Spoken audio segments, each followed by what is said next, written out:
Hello and welcome, this is the Darts Club again. I have a massive break from YouTube because I didn't find the effort to actually do the YouTube videos, but I am back again and this is the Japan Darts Masters 2015 tournament review.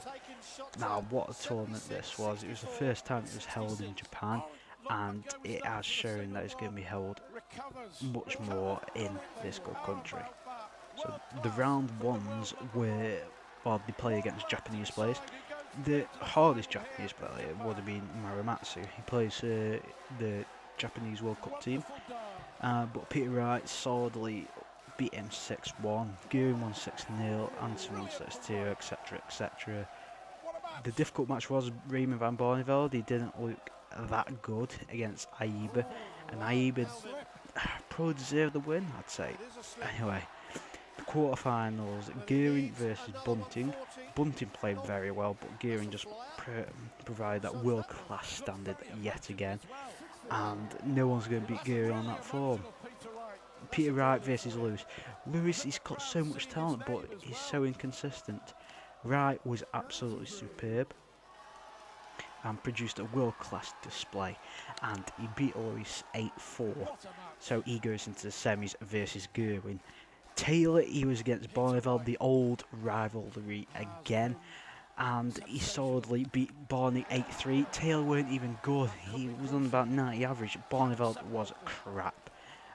That's the least to say. So once he gets in his, once he starts playing bad, he starts shaking his head, and it just goes down and down from there. The last quarterfinal one was James Wade and Gary Anderson. Wade wasn't good at all. Anderson was the world champion, beat him 8-1. What more can I say? The semi-finals, Michael van Gerwen versus Peter Wright. Now this was very special. Both of them played extremely well. Gerwen did his Gerwen. Wright played so well, and he actually beat him 8-7. Wright was so emotional at the end. He started crying, and yeah, I was so happy for Wright that he got into the final. And the other semi-final was Phil Taylor versus Gary Anderson. Now, this was a special game. The finishing in it was absolutely lovely. Taylor took out a 1-2-5, 25 ball. Gary Anderson did a 1-4, he trolled 20 tops. But Taylor was the better man in the end and actually beat him 8-7. Now, the final, it was so good. Taylor versus Wright. Taylor went 7-2 up. Then it goes 7-3, 7-4, 7-5, 7-6, 7-7. Wright's finishing throughout, it was extremely well. He finished 1-2-1. I think there was 1-3-5.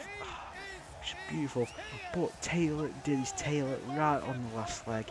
Taylor wins. First time, the first ever World Series event in Japan, and Taylor gets his name on it. You can tell in the tournament that Taylor wanted it so badly because he hasn't won anything for quite a while, and it sets him up perfectly for the match play. We'll see if he'll win the match play, but Taylor was the man of the tournament, obviously. Then it was Wright. Anyway guys, I'd like you to subscribe and like the video, and be sure to check out the next video because that is going to be a real good one. I'll see ya.